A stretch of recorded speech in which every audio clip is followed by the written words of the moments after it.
मैं आदरणीय प्रधानमंत्री जी से निवेदन करती हूं कि वे रोजगार मेले के इस विशेष अवसर पर अपने आशीर्वचनों से हम सभी को तथा राष्ट्र की युवा महाशक्ति को अनुग्रहित करें।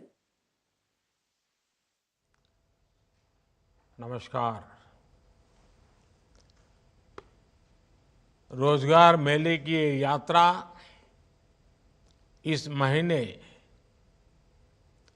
एक महत्वपूर्ण पड़ाव पर पहुंची है। पिछले वर्ष अक्टूबर महीने में ही रोजगार मेले की शुरुआत हुई थी। तब से निरंतर केंद्र और एनडीए शासित भाजपा शासित राज्यों में रोजगार मेले का आयोजन लगातार किया जा रहा है, बार बार किया जा रहा है। अब तक लाखों युवाओं को सरकारी नौकरी के नियुक्ति पत्र दिए जा चुके हैं। आज भी 50,000 से ज्यादा युवाओं को सरकारी नौकरी दी गई है। दिवाली में अभी कुछ ही समय बाकी है, लेकिन नियुक्ति पत्र पाने वाले 50,000 युवाओं के परिवार के लिए ये मौका दिवाली से जरा भी कम नहीं है। आप सभी ने कड़ी मेहनत से ये मुकाम हासिल किया है। इसके लिए आप सभी मेरे नौजवान साथी, विशेषकर हमारी बेटियां, बहुत बहुत बधाई के पात्र हैं। आपके परिवार को विशेष रूप से मेरी तरफ से बहुत बहुत शुभकामनाएं। साथियों, देश के अलग अलग राज्यों और केंद्र शासित प्रदेशों में आयोजित होने वाले रोजगार मेले युवाओं के प्रति हमारे कमिटमेंट का प्रमाण है। हमारी सरकार युवाओं के भविष्य को ध्यान में रखकर मिशन मोड में काम कर रही है। हम न सिर्फ रोजगार दे रहे हैं, बल्कि पूरे सिस्टम को पारदर्शी भी बनाए हुए हैं, जिससे नियुक्ति प्रक्रिया पर युवाओं का भरोसा बना हुआ है। हमने भर्ती प्रक्रिया को न सिर्फ स्ट्रीमलाइन किया है, बल्कि कुछ परीक्षाओं को रिस्ट्रक्चर भी किया है। स्टाफ सिलेक्शन कमीशन की रिक्रूटमेंट साइकिल में जो समय लगता था, वो लगने वाला समय अब करीब करीब आधा हो गया है। यानी सर्कुलर पत्र जारी होने से लेकर नियुक्ति पत्र देने तक के समय को काफी कम कर दिया है। इससे युवाओं के समय की बड़ी बचत हुई है। युवाओं के हित में सरकार ने एक और महत्वपूर्ण बदलाव किया है। एसएससी के कुछ परीक्षाओं को हिंदी, इंग्लिश और 13 क्षेत्रीय भाषाओं में लेना शुरू कर दिया है। इससे बड़ी संख्या में उन युवाओं को नौकरी के लिए आवेदन करने का अवसर मिल रहा है, जिनके रास्ते में भाषा की दीवार खड़ी थी। साथियों, आज भारत जिस दिशा में आगे बढ़ रहा है, जिस तेजी से आगे बढ़ रहा है, उससे हर सेक्टर में रोजगार के नए अवसर तैयार हो रहे हैं।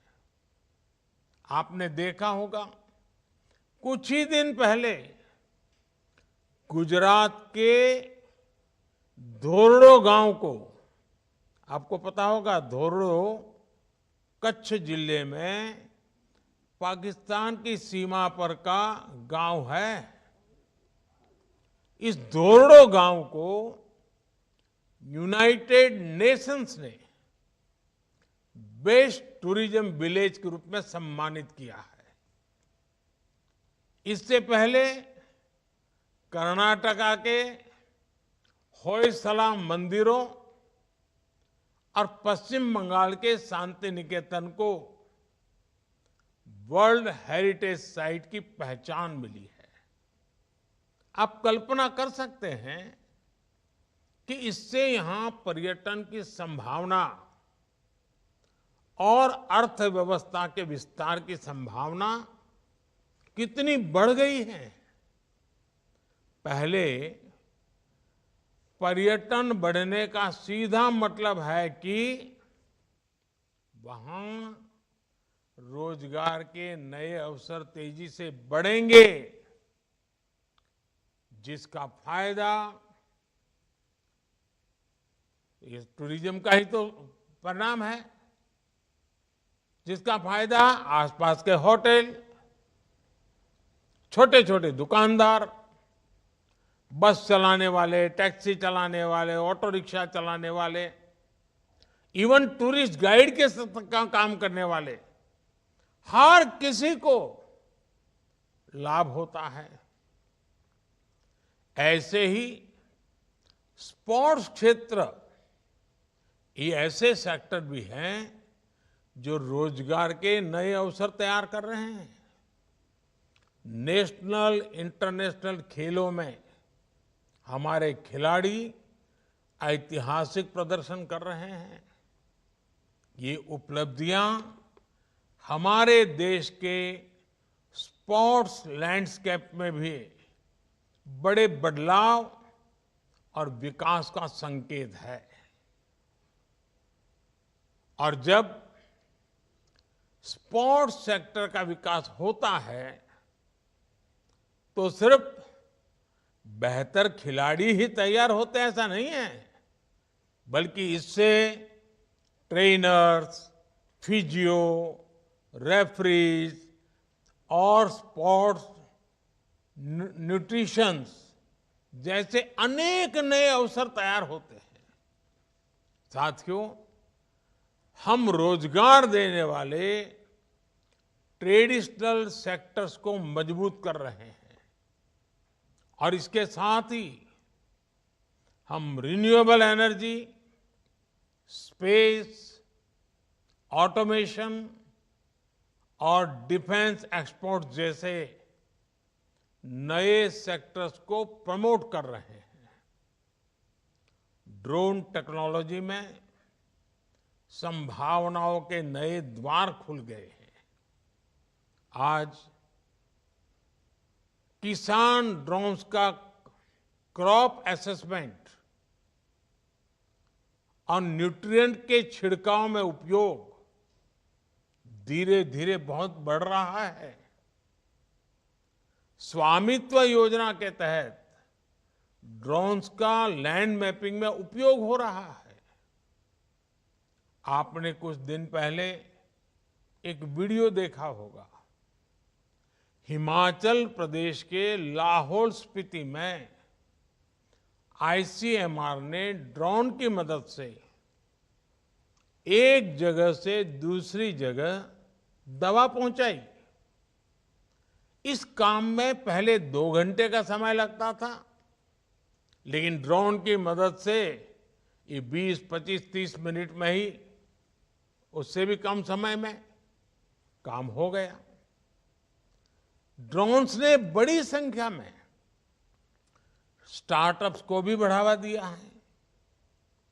इस क्षेत्र में हो रहे निवेश से युवाओं को नए तरह के ड्रोन्स की डिजाइनिंग में मदद मिल रही है। मेरे परिवारजनों, इसी महीने हमने पूज्य बापू की जयंती भी मनाई है। गांधी जी ने चरखे को स्वदेशी और कर्मयोग के एक शक्तिशाली प्रतीक के रूप में इस्तेमाल किया। जो खादी अपनी चमक खो चुकी थी, उसकी चमक भी अब वापस लौट आई है। 10 साल पहले खादी की बिक्री 30,000 करोड़ रुपए के आसपास थी।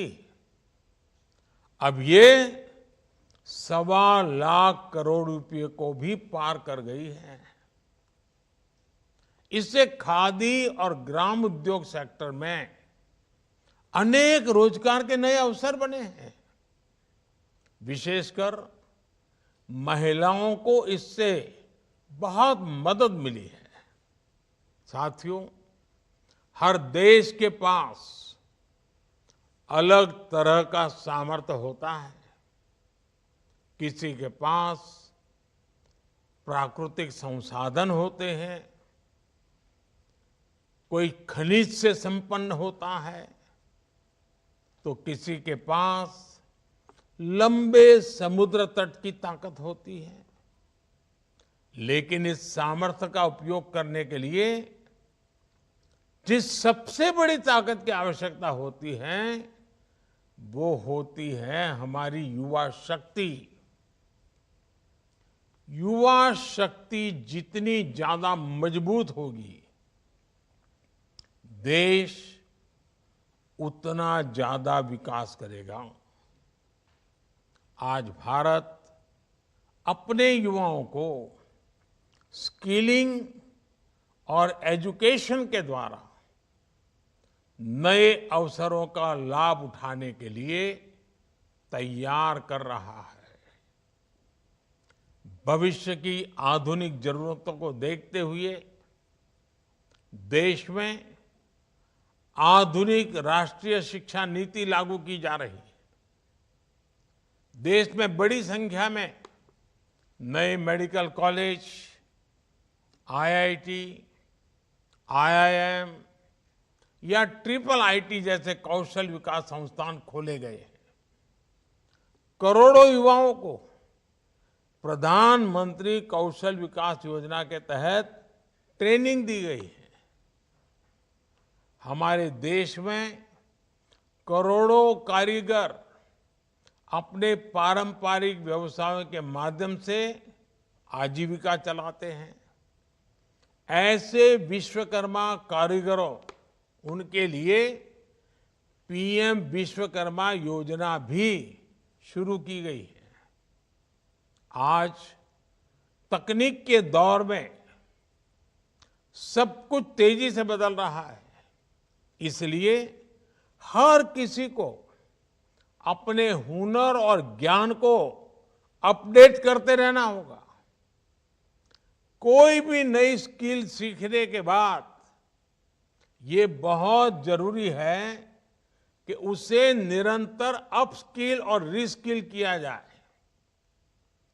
पीएम विश्वकर्मा योजना के तहत कारीगरों के ट्रेडिशनल स्किल्स को मॉडर्न टेक्नोलॉजी और टूल्स से जोड़ा जा रहा है। मेरे परिवारजनों, युवाओं के लिए रोजगार के अवसर तैयार करना राष्ट्र निर्माण की प्रक्रिया का महत्वपूर्ण हिस्सा है। ये विकसित भारत के लक्ष्य को हासिल करने की दिशा में एक जरूरी कदम है। सरकारी कर्मचारी के तौर पर आपको ऐसी सारी योजनाओं को आगे बढ़ाना है, उन्हें जमीन पर लागू करना है। आज आप सभी राष्ट्र निर्माण की हमारी यात्रा में महत्वपूर्ण सहयोगी बनकर के हमसे जुड़ रहे हैं। मेरा आपसे आग्रह है कि आप अपने सपनों को आज पूरा कर रहे हैं, लेकिन आप देशवासियों के सपनों की ओनरशिप ले रहे हैं। मेरा आपसे आग्रह है कि इस यात्रा को लक्ष्य तक पहुंचाने में पूरी तत्परता से आपका सक्रिय प्रोएक्टिव योगदान बहुत जरूरी है।